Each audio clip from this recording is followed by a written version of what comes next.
بسم اللہ الرحمن الرحیم۔ موسم کنٹرول کیے جا سکتے ہیں، طوفان برپا کیے جا سکتے ہیں، زلزلے لائے جا سکتے ہیں، دریا اچھالے جا سکتے ہیں، میزائل اور جہاز گرائے جا سکتے ہیں، دنیا بھر کا مواصلاتی نظام ناکارہ کیا جا سکتا ہے، لوگوں کے ذہنوں اور موڈ پر اثر انداز ہوا جا سکتا ہے۔ یہ وہ دعوے ہیں جو اس پروگرام کے ساتھ وابستہ رہے ہیں۔ یہ پروگرام کیا ہے اور کیسے کام کرتا ہے، آئیے جانتے ہیں۔ یہ پروگرام ہارپ ٹیکنالوجی کہلاتا ہے، جس میں زمین کی فضا میں آئنوسفیئر کی اسٹڈی، اس کا خلائی موسم سے انٹریکشن اور ان کی وجہ سے ریڈیو ویوز پر مواصلات پر ہونے والے اثرات کی اسٹڈی اور انتہائی کم فریکوینسی ریڈیو ویوز کی جنریشن ہے۔ اس کم ویو فریکوینسی پر بڑی دور تک رابطے کیے جا سکتے ہیں، زیر زمین سٹرکچرز کا مشاہدہ کیا جا سکتا ہے، زیر سمندر آبدوزوں سے رابطہ رکھا جا سکتا ہے۔ یہ پیچیدہ سائنس ہے اور یہ پروگرام جس طریقے سے کام کرتا ہے وہ بھی پیچیدہ ہے۔ بنیادی اصول یہ ہے کہ کوشش کی جائے کہ جس طرح سورج زمین کی بالائی سطح کے ساتھ انٹریکٹ کرتا ہے وہی کام کرنے کی کوشش کی جائے تاکہ آئنوسفیئر پیدا کیا جا سکے اور پھر اس کے اثرات کا مطالعہ ہو سکے۔ اس کو ایک کنٹرولڈ طریقے سے ایسے کرنا جسے دہرایا جا سکے، یہ ہارپ ٹیکنالوجی کہلاتا ہے۔ اس کی سائنس کو سمجھنے کے لیے تھوڑا سا تعارف آئنوسفیئر کا۔ بالائی فضا میں یہ علاقہ زمین سے 60 کلومیٹر سے 1000 کلومیٹر کی بلندی پر ہے اور مسلسل تغیر پذیر ہے۔ فضا اس قدر باریک ہے کہ سورج سے آنے والی الٹرا وائلٹ اور ایکس ریز جہاں پہنچ سکتی ہیں، لیکن اتنی کثیف ہے کہ یہ یہاں جذب ہو کر گیس کو آئن بنا دیتی ہیں، یعنی یہ ریڈیشن ایٹم یا مالیکیول سے الیکٹران کو دھکیل کر نکال دیتی ہے۔ مثبت اور منفی چارج الگ ہو جاتے ہیں، اس کی وجہ سے زمین کے گرد چارج پارٹیکل کا ایک خول سا بن جاتا ہے۔ اس وجہ سے یہ آئنوسفیئر کہلاتا ہے۔ قطبین کے قریب بننے کی وجہ بھی یہی پروسیس ہے جو اس کے دوران خارج ہونے والی روشنی اور حرارت کا نتیجہ ہے۔ زمین کے قریب فضا میں مثبت اور منفی چارج بہت جلد ایک دوسرے سے مل جاتے ہیں، لیکن بالائی فضا میں دور دور ہونے کی وجہ سے یہ پارٹیکل دیر تک آزاد رہتے ہیں۔ ان آزاد الیکٹران کی موجودگی کی وجہ سے بالائی فضا کنڈکٹر کا کام کرتی ہے۔ اس تہہ کو ڈی، ای اور ایف 3 تہوں میں تقسیم کیا جاتا ہے۔ یہ اثر 60 کلومیٹر سے شروع ہو جاتا ہے اور 300 کلومیٹر پر سب سے زیادہ ہو جاتا ہے اور 1000 کلومیٹر تک یہ تقریباً ختم ہو جاتا ہے، کیونکہ اتنی بلندی پر فضائی غلاف نہ ہونے کے برابر ہوتا ہے۔ چونکہ یہ تہیں کنڈکٹر کا کام کرتی ہیں تو یہ زمین سے آنے والی الیکٹرو میگنیٹک ویوز جیسا کہ ریڈیو براڈ کاسٹ کے ساتھ انٹریکٹ کرتی ہیں۔ فریکوینسی کے حساب سے کچھ ریڈیو ویوز جذب ہو جاتی ہیں، کچھ منعکس ہو جاتی ہیں۔ چونکہ یہ تہیں سورج کی شعاعوں کی وجہ سے بنتی ہیں، اس لیے رات اور دن، سردی اور گرمی ان میں بہت فرق پڑ جاتا ہے۔ سب سے نچلی تہہ ڈی لیئر صرف دن کے وقت ہوتی ہے اور رات کو مکمل طور پر غائب ہو جاتی ہے۔ اسی طرح شمسی موسم سے بھی یہ متاثر ہوتی ہیں۔ ہارپ 2 سے 10 میگا ہرٹز کا ریڈیو سگنل استعمال کرتا ہے۔ اس کی مدد سے آئنوسفیئر کے چھوٹے سے علاقے جو کہ اس تجربہ گاہ کے آئن اوپر ہے وہاں پر گیس کے مالیکیولز کو اور 3.6 میگا واٹ کی توانائی سے ایکسائٹ کرتا ہے۔ اس کے لیے استعمال کیا جانے والا اس کا مین آلہ آئنوسفیئر ریسرچ انسٹرومنٹ ہے، یعنی IRI۔ یہ 24 ایکڑ پر پھیلا ہوا 180 انٹینا پر مشتمل فیز ڈائرے ریڈیو ٹرانسمیٹر ہے۔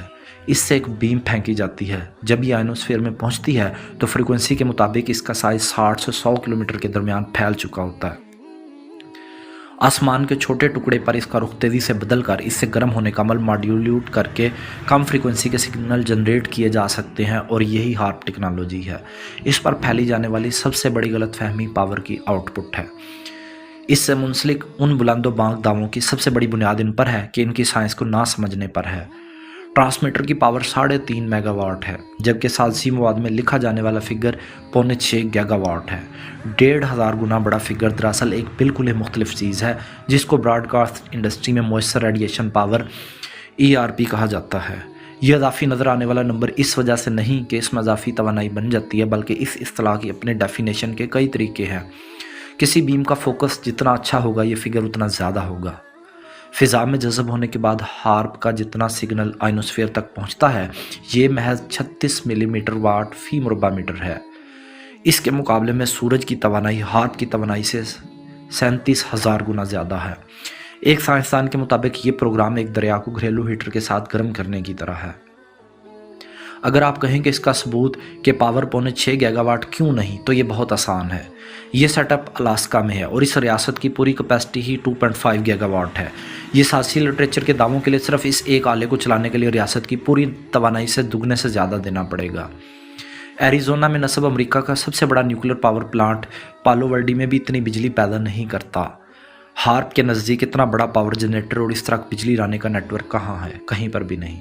تو ہارپ کے لیے پاور کہاں سے جنریٹ ہوتی ہے؟ اسی سائٹ پر لگے ہوئے ڈیزل کے 5 جنریٹر سے، جن کو دیکھا جا سکتا ہے۔ چند میگا واٹ کے ڈیزل جنریٹر کی طاقت سے دنیا میں کیا کچھ کیا جا سکتا ہے، یہ حساب کتاب کرنا اتنا مشکل نہیں۔ ہارپ کے بارے میں پھیلی جانے والی غلط فہمیوں کا بڑا ماخذ اس کی تاریخ ہے۔ الاسکا میں کام کرنے والی تیل اور گیس کی کمپنی اٹلانٹک رچ فیلڈ یعنی آرکو کو الاسکا کے شمالی سلوپ علاقے میں پائے جانے والی گیس فیلڈ کے حقوق حاصل تھے، لیکن یہ ذخائر اس گیس کے گاہکوں سے بہت دور تھے۔ گیس کو مایع میں تبدیل کر کے ٹرانسپورٹ کرنا بہت مہنگا تھا، اس لیے یہ ذخائر ناقابل استعمال تھے۔ آرکو کو اس کے قریب ایک کسٹمر کی ضرورت تھی۔ Bernard Eastlund plasma physics میں کام کرنے والے سائنسدان تھے، جنہوں نے فیوژن ٹارچ کی ڈیولپمنٹ میں کردار ادا کیا تھا۔ ایسٹ لینڈ 1980 کی دہائی میں آرکو کے لیے کام کر رہے تھے اور ان کی پروڈکشن ٹیکنالوجی کے شعبے کے سربراہ تھے۔ انہوں نے ایک انوکھا خیال پیش کیا۔ آرکو اضافی توانائی کے ذخائر سے بڑے انٹینا بنا کر آئنوسفیئر میں گیس آئٹمز کو گرم کر سکتی ہے اور مصنوعی پلازما بنا سکتی ہے۔ زمین کے مقناطیسی فیلڈ کے ساتھ ریڈیو بیم سائیکلوٹرون کا کام کرے گی۔ زمین پر آلات کی مدد سے اس عمل کو کنٹرول کیا جا سکتا ہے۔ یہ پلازما زمین کی مقناطیسی لائنز کے ساتھ چلے گا اور ایک جگہ سے دوسری جگہ منتقل ہو سکتا ہے۔ آرکو اور برنارڈ ایسٹ لینڈ کو یہ پیٹنٹ 11 اگست 1987 کو ملا۔ پیٹنٹ کو پڑھنا خاصا دلچسپ ہے کیونکہ اس میں کئی غیر معمولی باتیں کہی گئی ہیں۔ اس میں لکھا گیا ہے کہ اس طریقے سے پلازما پیدا کرنا مواصلاتی رابطوں پر اثر انداز ہو سکتا ہے، نہ صرف زمینی بلکہ سیٹلائٹ کے ذریعے رابطوں میں بھی، جس سے دفاعی رابطے متاثر ہونے کا بھی اندیشہ ہے۔ یہ وہ وقت تھا جس سے کچھ سال قبل سوویت یونین اور امریکہ نے فضا میں ایٹمی دھماکے کیے تھے، اور ان سے پیدا ہونے والے چارج پارٹیکل بہت دیر فضا میں ٹریپ رہے تھے، جو اس وقت متوقع نہیں تھا۔ پیٹنٹ میں اس کا ذکر بھی تھا کہ اس طرح پلازما پیدا کرنے سے نیوکلیر ڈیوائس کے بغیر ویسا اثر پیدا کیا جا سکتا ہے۔ ایک اور دعویٰ بلندی پر اجسام، میزائل یا سیٹلائٹ کو ڈریگ فورس کے ذریعے غیر مستحکم کرنے کا تھا۔ اس کے علاوہ موسمی اثرات کا بھی ذکر تھا، جس میں بالائی فضا میں ہوا کے پیٹرن پر اثرات کی بات کی گئی ہے۔ مختلف شکلوں کے پارٹیکل کے بادلوں کے ڈھیروں کی مدد سے لینز ایفیکٹ پیدا کرنا اور شمسی توانائی کو فوکس کرنے اور جیٹ سٹریم کا رخ بدلنے کے ذریعے طوفان اور بادلوں کو موڑنے کا رخ بھی لکھا ہے۔ کم فریکوینسی کی ویو کے ساتھ زمین کے نیچے دیکھ لینے کا ذکر بھی اس میں موجود ہے۔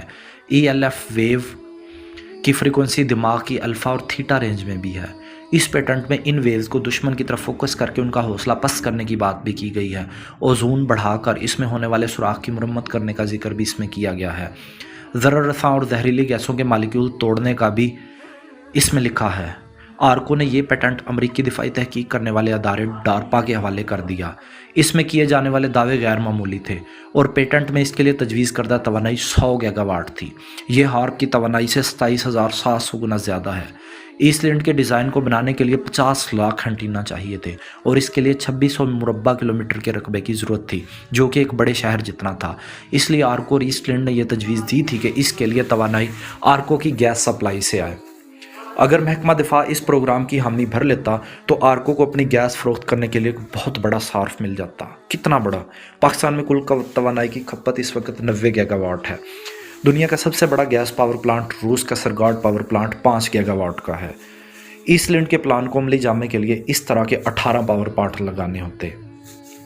ایسٹ لینڈ کے خیالات غیر معمولی بھی تھے، لیکن انہوں نے سائنسدانوں کو فضا کے اس حصے پر تجربات کے لیے اس کے مقابلے میں بہت چھوٹے اسکیل پر ریسرچ فیسلٹی کے قیام کا آئیڈیا دیا، جس سے اس آئیڈیاز کو ٹیسٹ کیا جا سکے اور آئنوسفیئر کو سمجھا جا سکے۔ اس کے لیے $1 کروڑ کی فنڈنگ کی منظوری ملی اور آرکو کو ریسرچ فیسلٹی بنانے کا کام سونپا گیا۔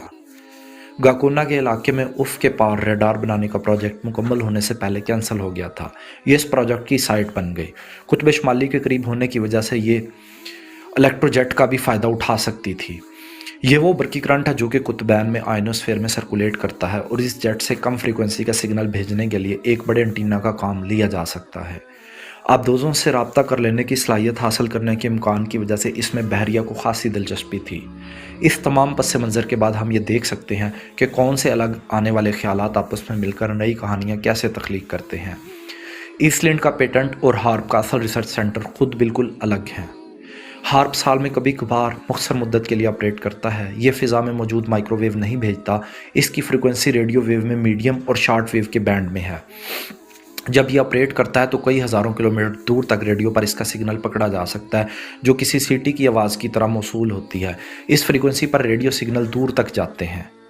کیا ہارپ اپنی نوعیت کا دنیا میں واحد ریسرچ سینٹر ہے؟